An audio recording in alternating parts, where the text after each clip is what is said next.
नमो बुद्धाय। किसा गौतमी की कथा। यह एक गरीब महिला की कहानी है जो अपने मरे हुए बेटे को लेकर गौतम बुद्ध के पास जाती है। आइए जानते हैं इस कहानी को। गौतम बुद्ध की और गरीब महिला की कहानी ऐसी है।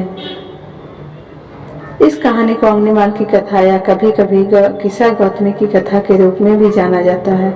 हालांकि इसका संदर्भ अलग अलग हो सकता है। यहाँ किसा गौतमी की कथा का सारांश इस प्रकार है। किसा गौतमी नाम की एक महिला थी जिसका एकमात्र पुत्र था। वह बहुत ही कम उम्र में मर गया था।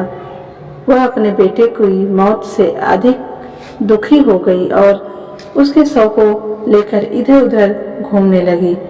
वह हर व्यक्ति से मदद मांगती कि कोई उसके बेटे को फिर से जीवित कर दे। लोग उसे पागल समझने लगे, लेकिन एक व्यक्ति ने उसे बुद्ध के पास जाने के लिए सलाह दी, यह कहते हुए कि केवल बुद्ध ही उसकी सहायता कर सकते हैं। किसा गौतमी बुद्ध के पास पहुंची और उसने विनती की कि वह उसके बेटे को पुनः जीवन दान दे। बुद्ध ने उसकी पीड़ा को समझा और कहा, मैं तुम्हारे बेटे को जीवित कर सकता हूँ, लेकिन इसके लिए तुम्हें एक शर्त पूरी करनी होगी। तुम जाओ और किसी ऐसे घर से सरसों का बीज लेकर आओ जहाँ कभी किसी की मृत्यु ना हुई हो। किसा गौतमी तुरंत गांव में सरसों का बीज ढूंढने निकल पड़ी। वह एक घर से दूसरे घर जाती, लेकिन हर घर में उसे यह पता चलता कि वहां किसी न किसी की मृत्यु हो चुकी है। धीरे धीरे उसे समझ में आने लगा कि मृत्यु जीवन का एक अनिवार्य हिस्सा है और इससे कोई नहीं बच सकता।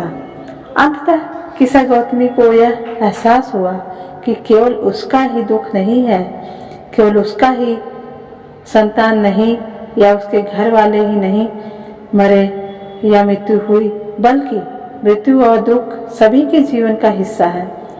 वह दुख के पास वापस आई। वह बुद्ध के पास वापस आने के बाद कहा कि अब वह अपने दुख को समझ चुकी है और बुद्ध ने उसे जीवन की नश्वरता और सभी प्राणियों के समान दुखों की शिक्षा दी। किसा गौतमी ने इसे स्वीकार किया कि शांति प्राप्त हो चुकी है मुझे। यह कहानी हमें यह सिखाती है कि दुख जीवन का हिस्सा है। जीवन में मृत्यु और दुख अटल है और हमें इसे समझकर शांति और धैर्य से जीवन में आगे बढ़ना चाहिए। कहानी कैसी लगी कमेंट में बताइएगा और हमारे इस चैनल को सब्सक्राइब करिएगा। वीडियो देखने के लिए धन्यवाद।